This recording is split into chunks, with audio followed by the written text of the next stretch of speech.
Hello, Internet, and welcome to Seriously Beyond. I guess second time is the charm, because the first time we started, nothing was working, and now we should be doing a lot better. I'm going to go ahead and run the intro, then we'll get into some introductions.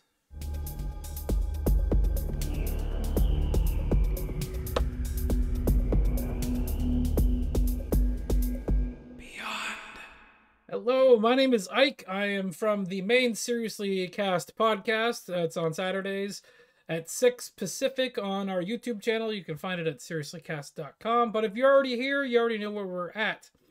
I'm going to go ahead and let the other two introduce themselves. Go ahead and start with Nick.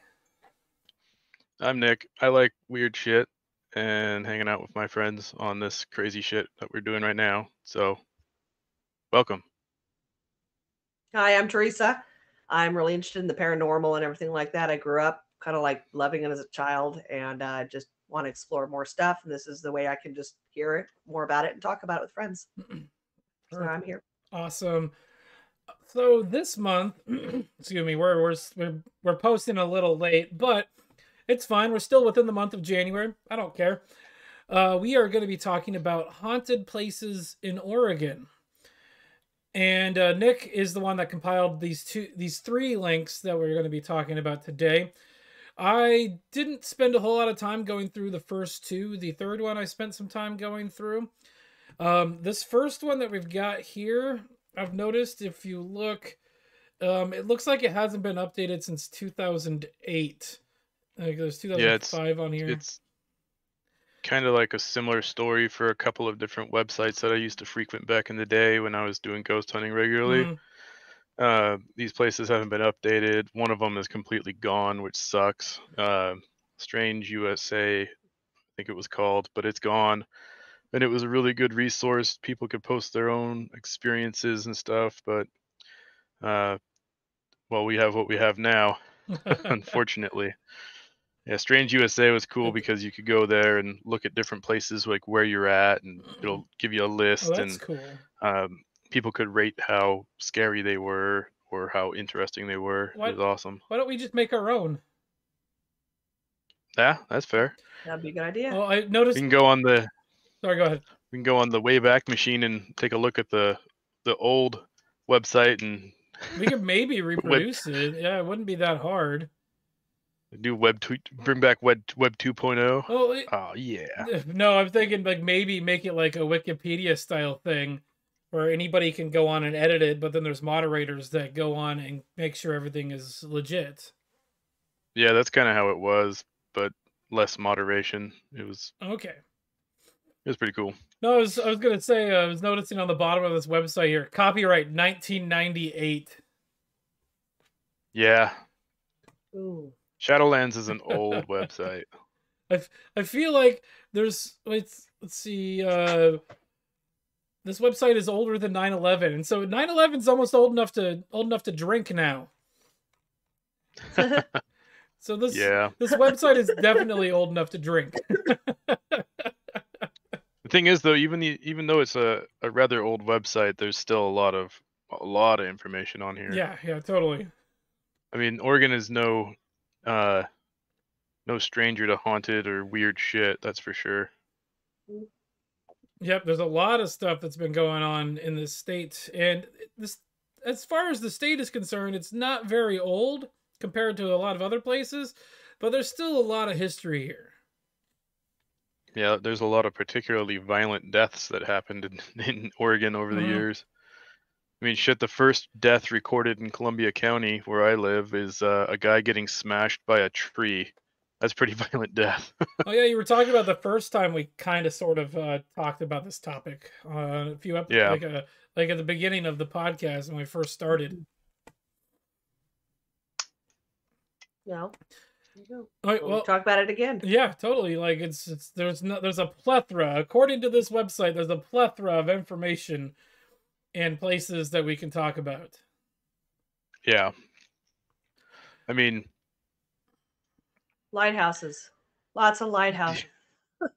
Yeah, they have listed parks and theaters and campgrounds and hospitals and restaurants and cemeteries and just like random houses and stuff, and The old like theater that used to be a mortuary, I think. they got just And they closed that down last year. Oh.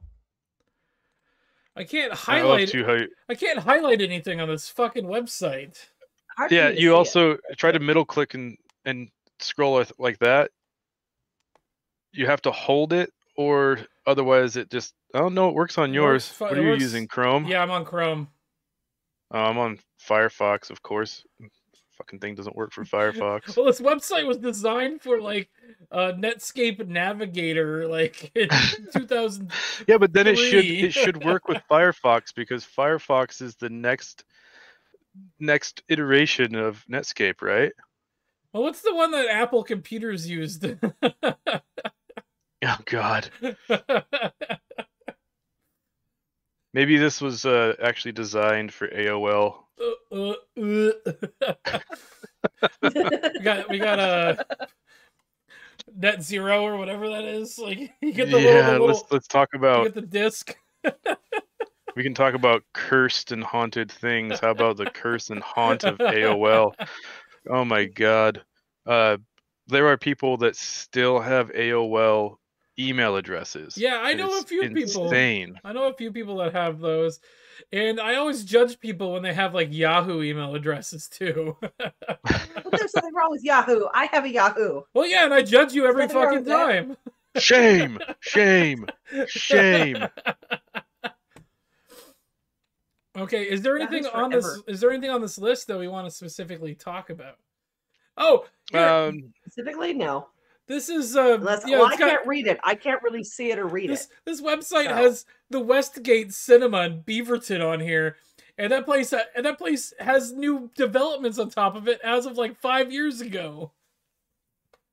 Yeah, it says here 2005 update. Act 3 shut it down a couple of years ago. It sits empty. They're going to build a new cinema in the newer, hipper part of town. March 2008 was torn down over a year ago. Well, it was still running when the Century 16 was built back in 2006, 2005, around there. I only know the dates because I worked there at that time. But after the Century 16 went up, it didn't take it much longer for it to shut down. That's also the theater I saw Pirates of the Caribbean #1 in, and I saw Finding Nemo there too. Oh, yesteryear, such a better time. Oh, the Valley Theater's on here. This one, is that place still open? The Valley Theater? Yeah, the Valley. I've never heard of that. This website couldn't tell you whether or not it's still open. Hasn't been updated in a million years. Exactly. Let's see, Valley Cinema. Let's see if we can find it. Whoa, we got one up here in I'm just looking for them on Google Maps right now. They have one all the way up there. Let's see, movies on TV, Century 16. It's not showing up on here, but I know where it's at. I could probably find it if I wanted to. See, Jesuit High School, it should be like right over here. Let's pull this. Can I close you? Close you. I want to... A little closer. All I see that you highlighted right now is Chick-fil-A. Let's just go to maps.google.com really quick.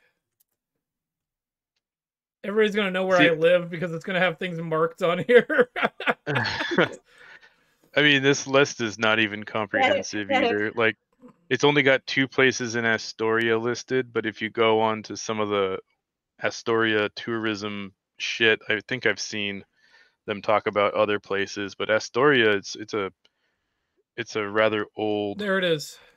Town. Found it. I found it.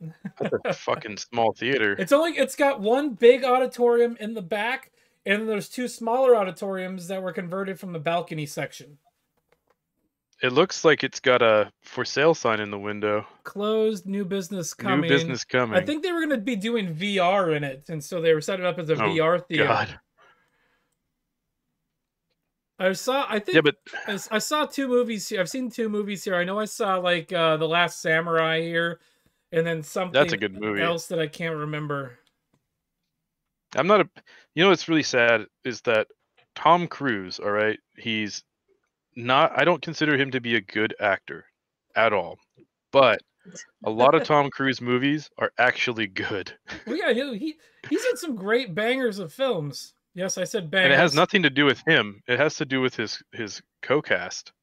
Yeah, that's a good point.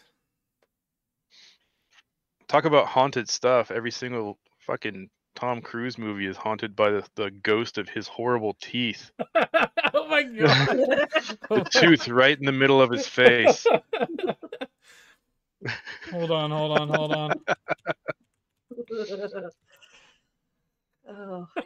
Oh my god, yeah, here we go. Type in Tom Cruise smile, the first picture that comes up. Right there in the middle of his face. You can't unsee it now. Oh my god. So my mom for years thought that Tom Cruise was just the most handsome man, and then I told her, but his tooth is in the middle of his face, and so when she went and grabbed the Mission Impossible DVD and looks at the case, and he's got his mouth kind of hanging open a little bit, and she goes, "God damn you! God damn you!" Some people have like a gap in between their teeth. They got the gap teeth or whatever. Tom Cruise just has a tooth. Yeah, I mean, if you look at if you find the pictures of him when he was a teenager, and his teeth are just like everywhere. So I mean, it's better than what he had. I don't know how much better, but it's still better. Let's see if we can find something on here that, because Teresa, you're from the coast, right? We can maybe find something. How about there is the Liberty Theater for Astoria? Are you familiar with that? Or are you further to the coast? Probably think she was further south, right? South. Newport. Okay. Newport. I think there's something in somewhere here. between Newport and Walport. Newport, the Yakina Bay Lighthouse. Yaquina. I'm not a quitter. You're a quitter. Yaquina. Oh my god. What does it say? The lighthouse is haunted by a ghost named Muriel Trevenard. Yep. She was visiting the lighthouse with some of her friends from the valley. They looked around, then left. Muriel then realized she left her handkerchief in the kitchen. She told her friend Harold she'd be right back and come and come out through the kitchen. He let her go. Then he heard her scream. He ran to the kitchen door, but it was locked. He went to the front of the house and ran to the kitchen. Muriel wasn't anywhere in sight. March 2005, updated correction. When you visit the lighthouse, it is stated that the story of the haunting is a work of fiction. For more information, visit the website. So it said that they made that up. Yeah, then October 2005 update. There's been a bit of controversy over this submission. Please see PBS, etc. for a different view. Oof. Oh wow, that's still up. Wow, this is an old fucking page. Fucking Web 1.0, boys. It's still on an HTML.html out like. Oh yeah, you can actually click on the hyperlink at the top too. Ooh. Fancy Web 2.0. Legendary lighthouses, Great Oregon lighthouses, great lighthouses, Oregon. Let's see. Ghost story of Muriel connected with Yaquina Bay. What's the? Muriel was the daughter of a sea captain born the end of the 19th century who explored the abandoned lighthouse with some school friends. As they were about to leave, she ran back into the lighthouse to find her scarf, and she never came out. After searching, they found a pool of blood on the floor at the foot of the stairs leading to the tower. A trail of drops led upstairs to the edge of an iron door. This door to a compartment with a deep hole, which they had left open, was now shut. Her friends couldn't open the door and went to seek help. A complete search was made, but no one could open the door. Muriel was never found.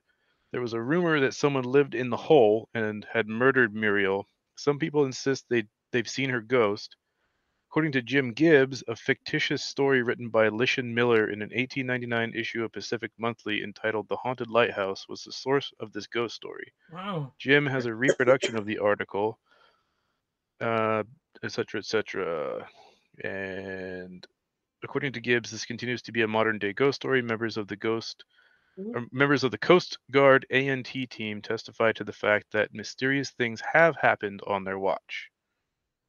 And it says there's several ghost stories associated with Yaquina Head in general. I think there's a ghost story. Almost every single lighthouse on the Oregon coast has a ghost story attached to it. Yeah, that. There's also the Sylvia Beach Hotel there too in Newport too. Is that something supposedly that was haunted? There was a story about that. It's hard to find it though. I tried looking for the story of the Sylvia Beach Hotel. I couldn't find it. There was just very vague, just kind of like an idea about it being haunted, but no story. See, and this is where something like what was Strange USA would have been such a great thing to still have, because I bet with there being reports of hauntings in several different places, you could probably have found something about that. And it's such a sad thing when I years later had gone back to find that website and it was gone. So some of the Strange USA pages are on archive, right? Yeah, some of them are. Maybe we can look into developing something and see if we can maybe make a competitor or something similar that we can just start doing ourselves. That'd be great. And then posting on places and say, hey, help us with this, and make it a community effort and let other people help put it together. Yeah, it was really cool too. There was sections for hauntings. There was sections for like UFO sightings, for cryptids.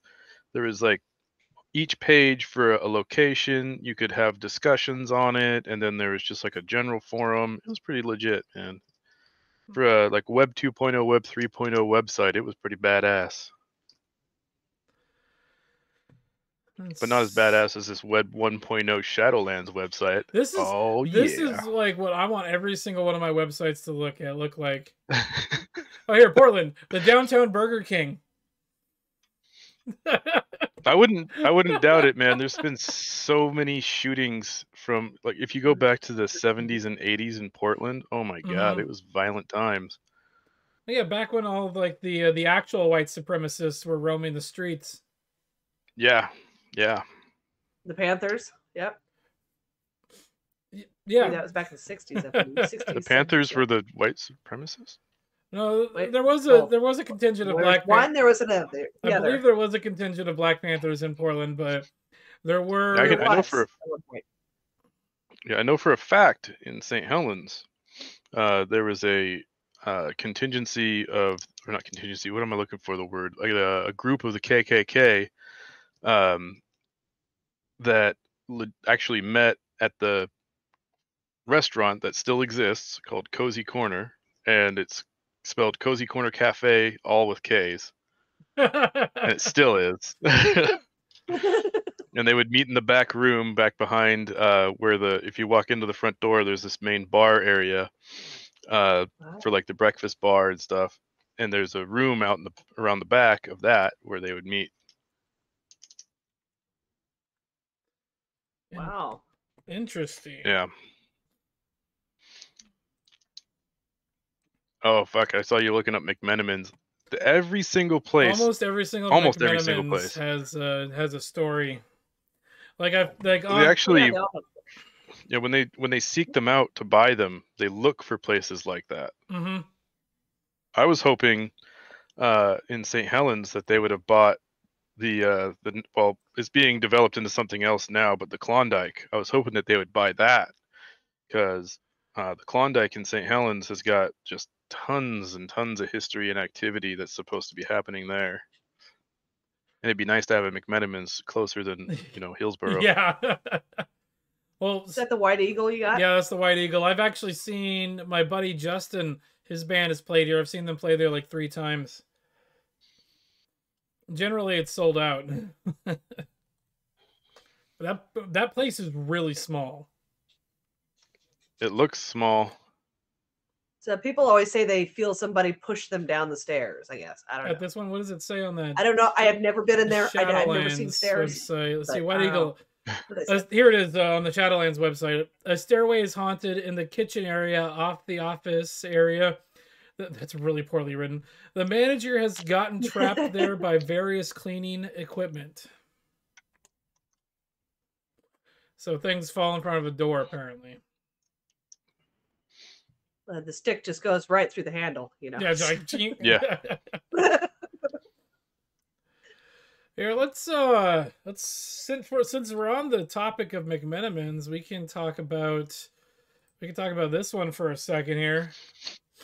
Oh yeah, the Grand Lodge. I love that one. Oh. I also love God, what's the name of it? The other big one. Oh, Edgefield. Edgefield apparently is also haunted. God, I love Edgefield. That place is so much fun. So this place used to So which one is that one? This is the Grand Lodge. It's in Forest Grove. It's between Forest Grove and Cornelius. Okay, I have never been there. Not to that one. Oh, I love going here. There's like 3 bars in here. They have a soaking pool in the back, and you can like take your drinks to the soaking pool and drink there. It's really cool. Ooh. I've actually stayed here once, and it was awesome. The first time I went to the soaking pool, it was snowing, and so we went and sat in the soaking pool. Snow was coming down.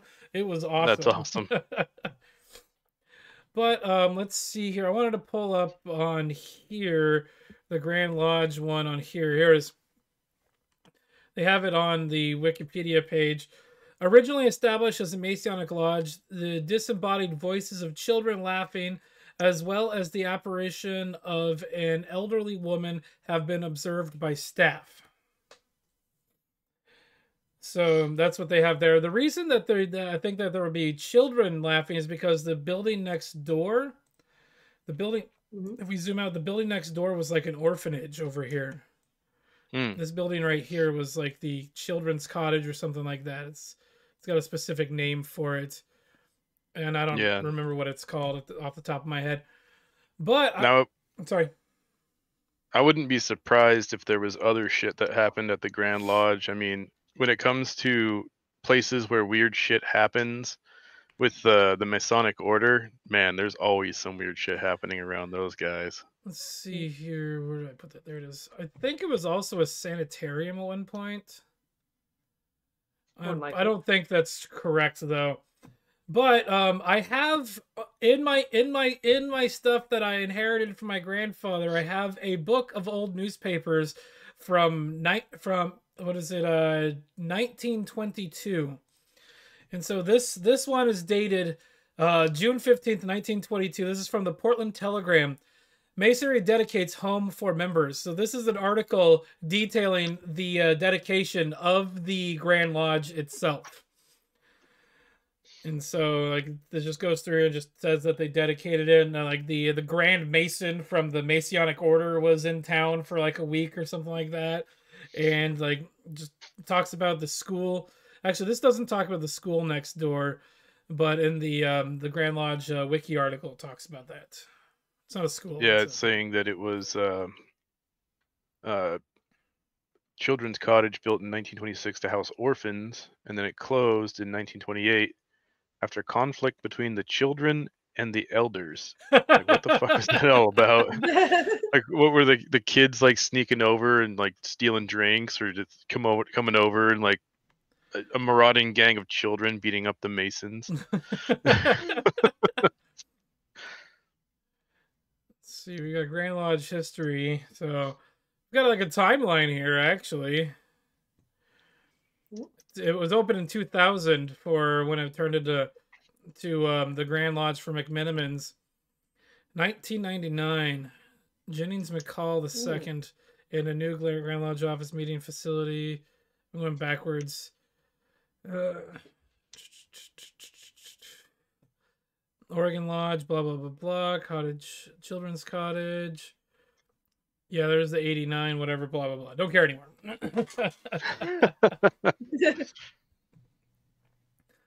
Okay, there was a few others that I actually have been to. Like the Hollywood Theater is on here. Yeah, I've been there before. See, this venue built in 1926 originally exhibited vaudeville shows and silent movies. Staff and patrons have reported the apparition of a ghostly male in the upstairs lobby. That lobby is fucking creepy. As well as the apparition of a woman in the back rows of one of the upstairs screening rooms. Ooh, Let's okay. see, I have that one up here. Interesting. Yeah, I pulled that one up too as well on Google Maps.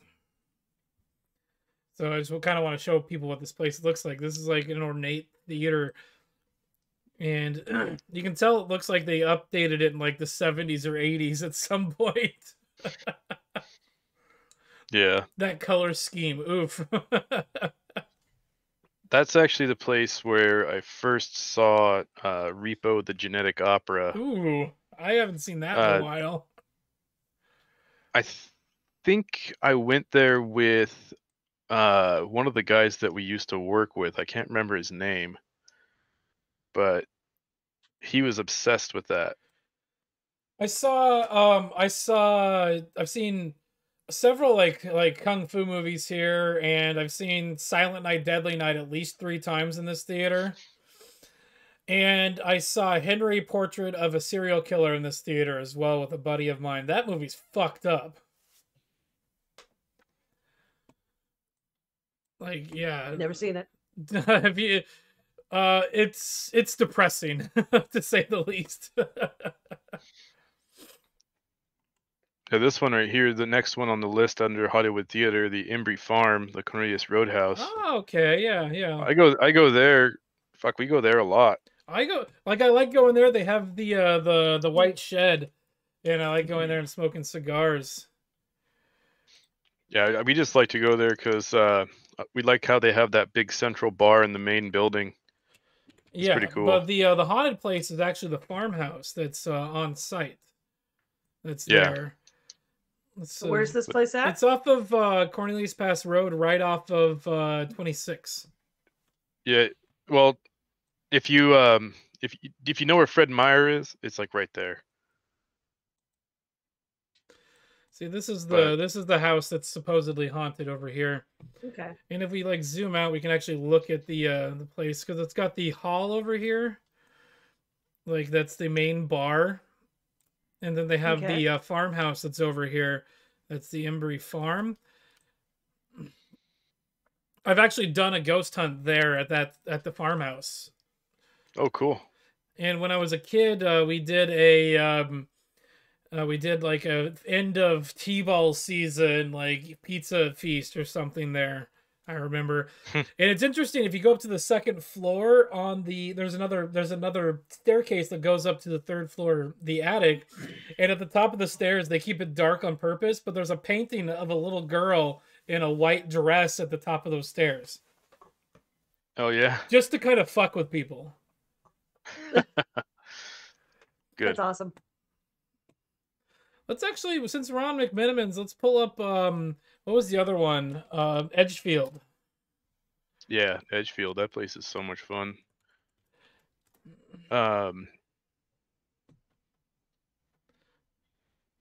Let's see here.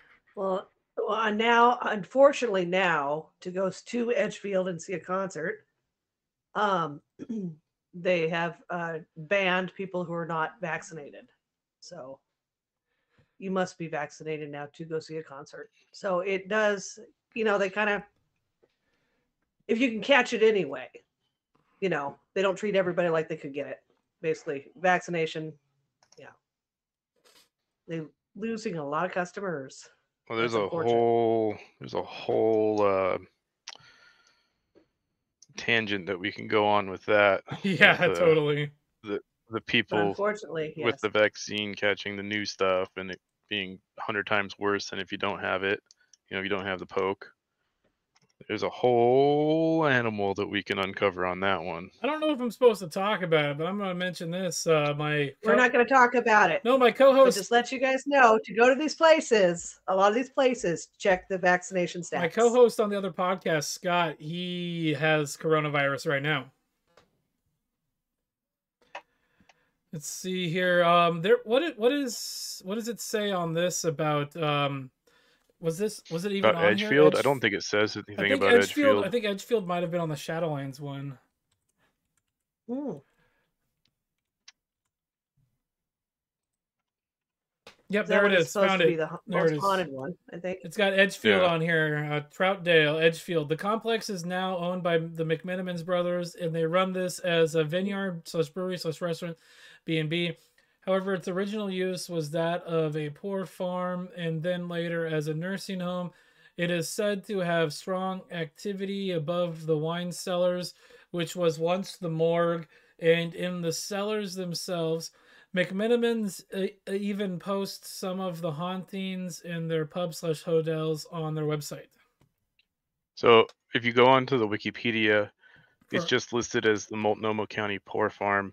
It says here, built in 1911 as a poor farm, this property also served as a sanatorium and a reform school before being acquired by McMenamins and converted into a restaurant and hotel known as McMenamins Edgefield. Guests have reported various supernatural activity, including disembodied voices, crying, and apparitions. That's from the Edgefield Wikipedia page? Yeah. Well, no, it's from the Haunted Locations Wikipedia, just Multnomah County Poor Farm. Okay. And if you click on it, it gives you another... Like, it gives you a bit of a history on it. Oh, so on here it's marked as poor farm. Yeah. Oh yeah, there it is. Yeah, you got it? Yeah. There it is. So yeah, this has got to see it. It's got the building on it. That's actually a really cool picture. 1868 saw the first Pauper's Farm open in the West Hills of Portland. Expansion. Interesting. 1854. That's cool. Oh man, if you look at the picture that's right there. Which one? That is badass. The one right there, yeah, just click. Oh yeah, click on that one. I already had it pulled up for a second. Oh, I was over here reading. I didn't look. That's a cool picture though. Oh, it's a really cool picture. I like how you can tell over here on the left. That was probably at one point the boiler room, but it was also likely a crematorium at some point. It's definitely the boiler. Definitely got to be at least the boiler room where they. It says Multnomah County Farm buildings and hospital. There you go. This is a circa. This picture says it's circa 1912. Yeah. Okay, let's go. I like how they still call it Multnomah County Poor Farm on that other picture. It's like, wait a minute. It says Poor Farm in 2008. That's still Edgefield. That's when it was. It was at least a fucking place in 2008. Yeah. Okay. North Portland Library. The apparition of an elderly man has been seen on security cameras in the second floor conference room. The old dude's probably just wanting to read. Leave him alone. I've got plenty of time. There was time. Let's see here. I had one, the McLaughlin House in Oregon City. Footsteps and slamming doors have been observed in the house, attributed to its original owner, John McLaughlin. I actually pulled this one up on the maps too. So there's the McLaughlin House, and he was a big person in Oregon history and like the founding of the state and like just the region in general. That's a really boring looking house, though. It is actually basic. Very square. Well, it was like part of a style. Wasn't it like part of a farm or something? It didn't need to look good. It just needed to be functional. Yeah, probably. I mean, my dream house is just like a giant cement building with rooms in it. It's like a bunker. Yeah. Let's see. There was another one that I had that I pulled up. It was the the Heathman Hotel downtown Portland is also haunted. I worked there for a while. Oh, this one. I have that one pulled up too. Perfect. I already have that one pulled up. Well, yeah, that's like just direct downtown Portland. $89 a night. Wow. Opened in 1927, it's reported to have several haunted rooms. Mm-hmm. Um, 715, I believe, was the room number. Oh, this is the hotel that's right above the place where they do the concerts for the oh, what is it? It's the Arlene Schnitzer Concert that Hall. one. It's attached to Why it. can't I think of Let's It's see. attached to it. Travel and Leisure placed the Heathman on its 500 best hotels in the world list in 2005, 6, 7, 9, 15, and 11. And then Food and Wine listed the Heathman as one of the 21 most haunted restaurants and hotels in America. Oh, wow. And we did go do ghost hunting there, me and a couple friends of mine. It was a lot of fun. And we did take a meter with us, and the thing went off the charts in certain hallways, one hallway in particular, because they were renovating it. So it Oh man, right in the corner yeah. of the room went off. That's when you piss them off, is when you're renovating. You're moving shit around and tearing walls apart. They're like, "What the fuck are you doing?" Get the fuck out of here. Yeah. It was fun though. It was fun. I bet it was. Yeah, I bet it was a blast. Oaks Amusement Fuck, Park. we can just talk about the entire tunnel system under Portland. That's fucking the Shanghai Tunnels. That's got to be haunted as hell. Hey, you young strong man who just got drugged and hopefully survived your drop into the tunnel. You're not angry, are you?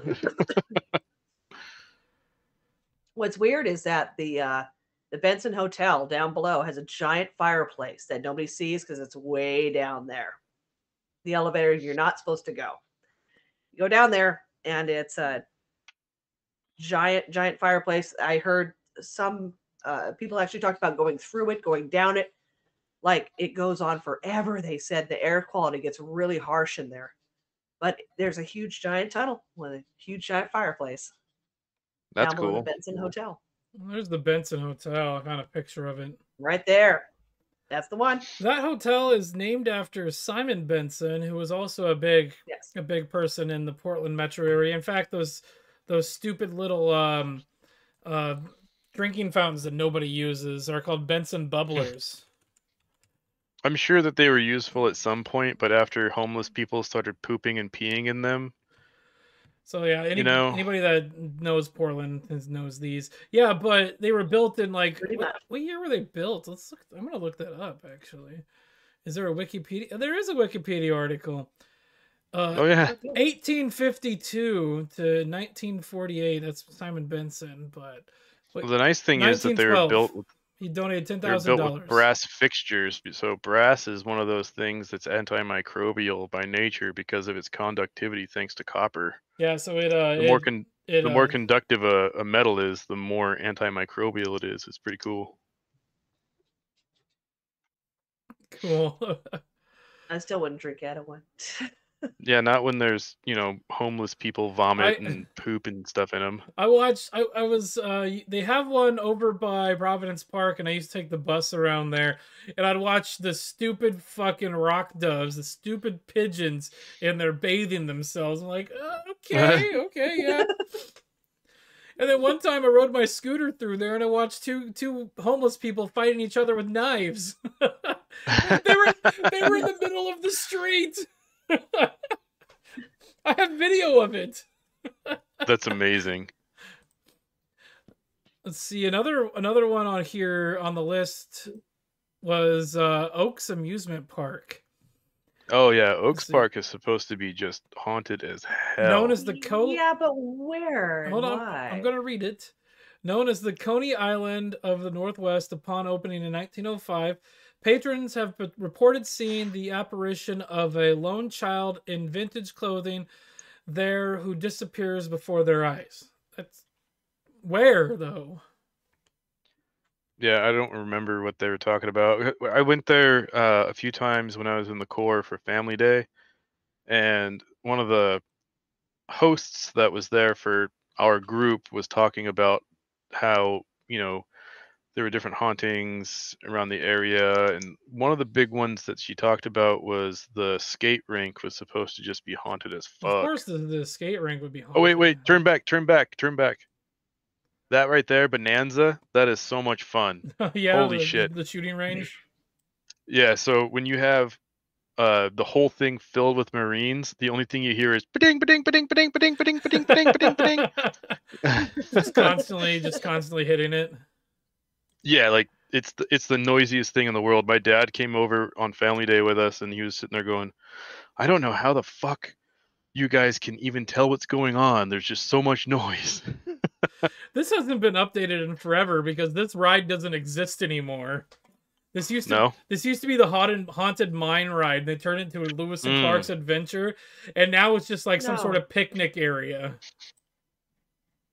Yeah, I haven't been to Oaks Park in a long time. I went before COVID, like the year before COVID, like 3 years in a row. I went and did Oktoberfest here. And Oh man, I love Oktoberfest. That's such a fun holiday. Oktoberfest at Oaks Park is awesome.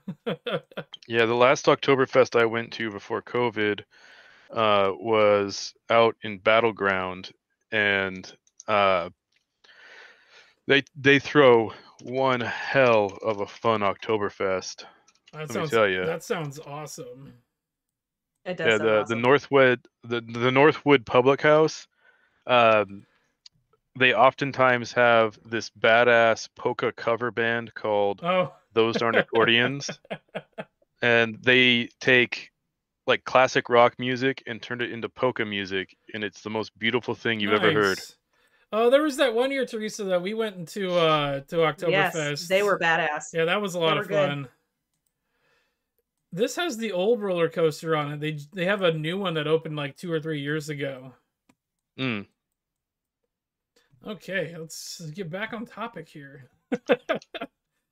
Yeah, we should plan for when COVID eventually fucking finally ends and people get their brains back. We should plan on going to Oaks Park. That'd be fun. I'm down. It would definitely be fun. Let's see, the Roseland Theater is on here too, apparently. The concert hall is reputedly, it says reputedly on here. Haunted by... What? Is that even a word? Reputedly? It's a word according to what people say or believe supposedly. Oh, I see. So it's haunted... just another way to say reportedly. Well, okay. Haunted by... The more you know. They get the rainbow comes across with a star. Yeah. Let's see. Haunted by Timothy Morio, a 21-year-old publicity agent who was murdered there by the club's owner in the 1990s. That nice. Wow. Yeah, so not only do they have shitty sound, they also have a ghost. Let's see. This is the White Eagle. We talked about that earlier from this wiki page. This saloon opened in 1911, once served as a brothel and opium den, and was the site of many violent brawls. It is allegedly haunted by the ghost of a woman murdered there. One patron reported being inexplicably locked in the women's bathroom for 15 minutes, only to find the door had no lock on it. Oh. Ooh, the Pedic Mansion. Ooh. Yes, I've been up there. They had some kind of plaque on the outside talking about the haunting of it. As far as I remember. See, the residence is allegedly haunted by its original owners, publishing magnate Henry Pedic and his wife Georgina, both whom died there. Let's see. Here's one that I've been to a few times. It's the Fort Dalles. I've been there quite a few times. That's one that I've pulled up on here. Let's drop that real quick, and then we'll read up on that one. This is the museum here. So this is the museum building here, and then there's like an Anderson homestead that they had moved up to a lot next door. You can actually see it right there. So this is the other museum, and then they have a vehicle shed right here full of wagons and horse-drawn vehicles and other stuff.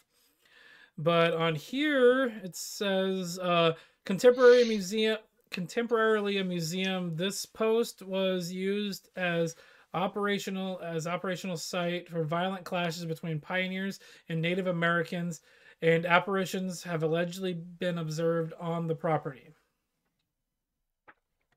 Yeah, Very cool.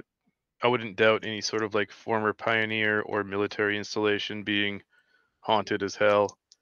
God, I remember when I was down in Camp Pendleton, just how many people were talking about shit that they've seen. This is an interesting one. Cathedral Park is on here. Yeah, there's supposedly a woman got killed there back in the day. Mm-hmm. So for those that don't know, Cathedral Park is the park that's underneath, what is this, the St. John's Bridge? Yeah. So this is the part. It's the park that's underneath the bridge, and I'm trying to drop the little yellow guy so I can show something. Fine, I'll just drop him here. So yeah, it's a really cool place. They call it Cathedral because of the cool things. Let's read the thing here. Located in St. John's neighborhood, this park is reputed to be haunted by the ghost of Thelma Taylor, a teenager abducted and murdered in the area in 1949. Wow. The Heathman Hotel is on here too? Well, with the Cathedral Park too, I wouldn't doubt if it was haunted by other people too. I mean, shit. That's a favorite area for tweakers and shit. Yeah. Like new hauntings, come on. Let's see, it's also like, I wouldn't doubt people would jump from this fucking bridge either. No, not at all. People jump from that bridge for sure. In fact, St. John's Bridge gets shut down quite a few times a year for jumpers. Mm-hmm. It's like that other bridge in Portland they call like Suicide Bridge or whatever. It's really sad that they have to put fucking fences up on that thing. But that's a beautiful bridge. I wouldn't doubt that area is haunted either. Yeah, the Longview Bridge is also gets shut down quite a few times a year for jumpers. South Eugene High School. Sad. Very sad. Tyron Creek State Park is on here. The unexplained sounds of horses whinnying and disembodied male voices have been reported here.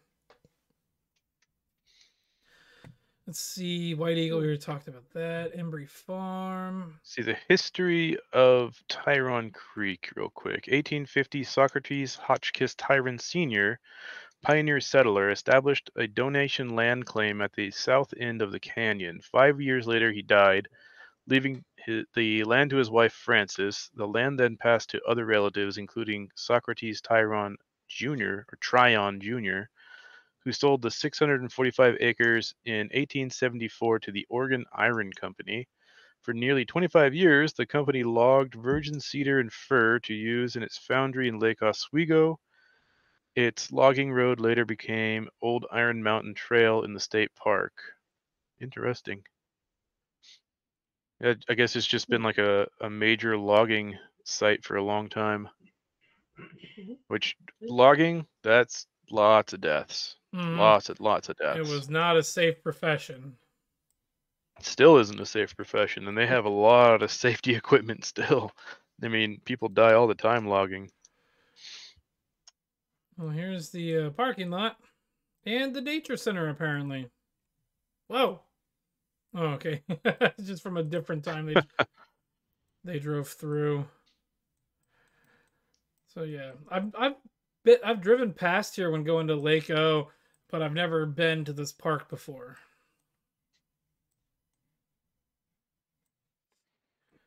So yeah. Okay. Yeah. Is there anything else? Oh, there was the hospital in like Oregon City. It's a mental health hospital. I'm trying to remember what it was called. Was it Oregon City or Salem? I think it might be Salem. Let me see if I can find it real quick. No, it's not Salem. Baghdad Theater is on here too, apparently. Mm-hmm. Let's read up on that one. Built in Yeah, 1927, by Universal Studios, this vaudeville theater and cinema was the site of the suicide of a maintenance worker. Supernatural activity has been reported in the women's bathroom. Okay. Just the women's bathroom? That's what it says. Right. that's where the party's at. Lord. I guess I'll have to check out that haunting. Damash State Hospital in Wilsonville. I think that's the one I'm thinking of. Let's pull that one up real quick while I got it up here. Yep, that's the one I'm looking at right now. Let's pull this up and read up on that one because The hospital is supposedly haunted? well, yeah, that's what it says. Let's see. Opened in 1961, the psychiatric hospital was reported to be haunted before and after its closing in 1985. It was demolished in 2005. So, whatever I was pulling up isn't the hospital, but it has a spot where it used to be. Just a pile of gravel. Well, no, there's something else there. There's a hospital that they installed there. Because I had it pulled up. Let's see. Reopen closed tab. Let me reopen the closed tab. I think that's the one. Nope, that's not it. Oh, yeah, that is it. So, yeah, they put the Oregon State Hospital there where it used to be. Yeah, if you go on to Google Images and type in Damash State Hospital, there's a picture of it from 1961. Let's see here. Give me a second. I can pull that up. 2 seconds. Images. It's that first one. It's an aerial photo from 1961. Ooh. It's not a very high resolution photo. That's it right there. 1960. The Damash State Hospital shown 1960 aerial view. Blah blah blah. Probably before it opened. When did it open? What the fuck is this? It opened in 1961 and it closed in 1995. So it wasn't around very long. So, yeah, it on the Wikipedia page for it says was a mental hospital, asylum, and education center located in Wilsonville, named for Dr. Ferdinand H. Damash. Opened 61, closed 95. After its closure, the former site was embroiled in local controversy as it was proposed for a location of a women's prison. Didn't they open one? Which angered residents. They opened the women's prison. They opened that really close to Wilsonville, though. Oh, this is sad. The Damash building was demolished and the Villaboy housing development occupies its former site. Oh, so I was wrong then. Fucking This is a housing picture developments. from the site in 2009. That's a decent view of Mount Hood. Let's see, hospital in the foreground. Cool beans. Cool beans. Beans. Yeah, this is a very sad looking site. I looked up the Villaboy housing development and it's just fucking house after house after house after house. Those cheaply built, way too expensive 4-bedroom, 5-bedroom houses that oh man, it is so ugly. I hate those kind of developments. Let's see, we have the Helvetia, the Hulcum Creek. It's in Helvetia. It's the Hulcum Creek Trestle is apparently haunted. It's also the Dick Road Trestle. I wonder why they stopped calling it that. Let's see, what does it say on the website why it's haunted? How and why it's haunted? This Redwood Bridge is said to be the location of several suicides and murders, and is alleged haunted by their ghosts. But it says here this is the longest wooden trestle in use in the United States. That's cool. It says the trestle is subject to several local urban legends and is rumored to be haunted. According to one account, it's haunted by the ghost of a man who killed himself and his family in a murder-suicide in the 1960s. And it's also said to be the site of several suicides by hanging, which took place in the early 20th century. I'm gonna find it. Fun. I believe that. I'm gonna find it on Google Maps.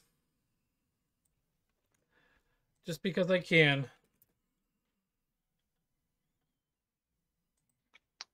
It's not coming up. Let's just look for Dick Road. If you go onto the Wikipedia page and you go to on the right hand side, that little box, you can get the coordinates. If you copy paste those into Google, good point. It'll bring it right up.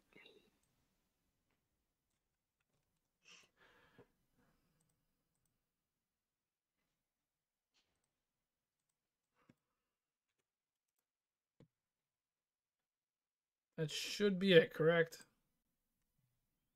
Yep, there it is. Yep. Northwest Dick Road. Dick Road. I've actually driven under this trestle before. Yeah. When I was delivering for Amazon. Because we used to deliver out in this area. Yeah, I can see why people would want to jump off that. That's really neat, actually.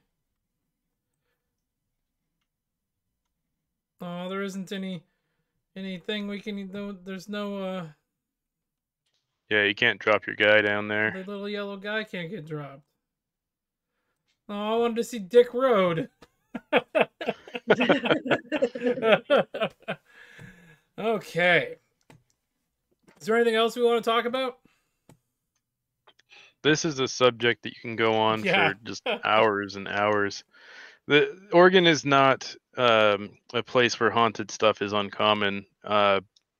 If you guys out there are looking at checking out haunted places, there are plenty of them here in this state. I mean, consider that this was one time like the prime location for frontiersmen.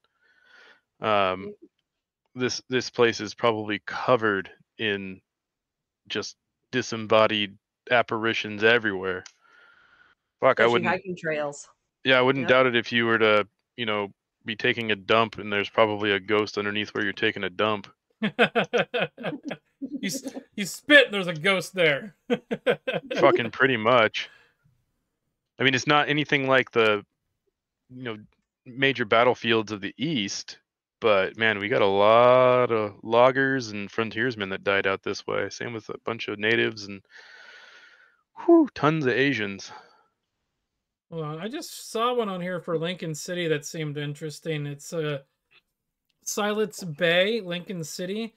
The Phantom schooner of the Blanco, which capsized in the bay in 1864, has allegedly been appearing and disappearing the bay. This is written poorly. The bay was a graveyard to 3 other schooners, the Sunbeam, Uncle John, and the Phoebe Fay, all of which sunk there in the 19th century. Let's see if I can find. Oh yeah, it's just right there on the bay. Okay, I see. Yeah, that's another interesting subject too. If you want to talk about haunted places, I bet you the bottom of the ocean is just haunted as all hell. Oh, definitely. I mean, fuck, you got to think about how many lost ships just everywhere. That would be fun to go see. I just don't like to be underwater with a tank. I don't know if I could ever scuba dive. I don't know. But it would be fun. Maybe I could virtual reality it, Just go see it. The Oregon. Well, give it another, couple hundred years. We won't be around for it, but there'll be plenty of ability of tourism on the bottom of the ocean, likely. Well, your brain's in a jar. There's also just like The Simpsons. There's also the like Warrenton and the Fort Stevens has, like you were saying, the Fort Stevens probably has a bunch of haunted shit. I think there's an underground section in there that's supposedly haunted, and they do they don't do a lot of tours of that area for obvious reasons. One of the most well-known haunted areas of it is Battery Russell too, Oh, on Fort I Stevens. saw a video. Somebody was doing a compilation video. I think it was like Slapped Ham or something like that, of a guy seeing a ghost like walk, because they were at like one end of it, and they saw a ghost walk at the other end. Let me see if I can find Battery. There it is, right there. Yeah, that's supposed to be one of the most haunted areas. I mean, Huh. the West Coast never really saw any major conflicts. We had the Japanese bomb balloons that came across. Yeah, the but only we didn't have mainland deaths in America was in Klamath Falls. It was a school group that found one of the bombs that they let go yeah. and detonated. There was, I believe, reports of a Japanese sub at the mouth of the Columbia at one point. Yeah. So like this, But we never had any major things happen on the Oregon coast during World War II. But you have to figure that with all the stress and all the tension and stuff, there had to have been plenty of people that took their own lives. yeah, totally. This like the battery. What's the dates on the battery here? I think it's like 18. Like the original building was like 1864 is somebody who died apparently. Battery Russell, 1904 to 1904 to 1944. 1944. So that would have been like right at the end of World War II. So this would have been an active battery up until the end of World War II. I've been to this area quite a few times too. I love going here. I wouldn't doubt if there were, plenty of modern deaths or modern at least injuries, because if you walk around in there, there's a lot of just open pits. Yeah, they I believe when I was a kid they didn't have these things around here, but then like magically when I went there as a kid, nope, they weren't there. Yeah, magically one summer they appeared. And it might be because of that. I wouldn't doubt it. That place is a lot of fun. Like the echo in there is really cool. Yeah. I personally don't like going here at night. See, I don't mind going to places like this at night. I think it's pretty cool. But I don't know, maybe I'm one of those weird people. I mean, your brother is like super afraid of liminal spaces, but I find them comforting. I'm not a big fan of them either. Yeah, I'm the weird one. I think that liminal spaces are pretty cool. For those that don't know, could you give us the definition of what a liminal space is? Yeah, so a liminal space, liminality in itself is considered to be the idea of a transitional period or place. So think of it like you're turning 18 years old, you're leaving school, and before you leave, you're graduating and stuff like that. After your graduation, if you go walk the halls, it's completely empty, and you feel this sort of almost nostalgia for the place, but it's wrong because there should be lots of people. It should be very loud, but it's empty and quiet. And so that's like the basic definition of it. But your places like an office building at nighttime when people have all gone home and you're walking through and you see all the empty cubicles and stuff. There's a video game called The Stanley Parable, which is a very good representation of what liminal spaces are. You're walking through this office building by yourself. Yeah, it's an amazing game. There's also the Back Rooms, which is another exploration into liminal spaces. I think it's called No One's Online or something like that, which is another, I think it's just a video series, but it's this guy goes on to this game that used to have people online all the time, and there's nobody online, but then all of a sudden it's sort of like a psychological horror where these people just start showing up like this shadow figure. I saw a game like that. There was a game that I saw somebody playing, and I'm like, I tried to find it. I think I found it, but then I forgot.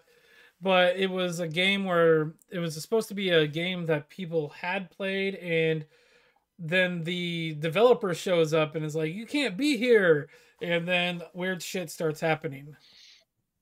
Yeah. Yeah, liminality is an interesting thing. Like, if you've ever gone to like a shopping mall when it's about to close and it's super empty, that's also considered like a liminal space. Like right after the COVID started, there was Times Square, and so you got things like this. Let's see, open image, a new tab. You got this picture here of Times Square with nobody in it.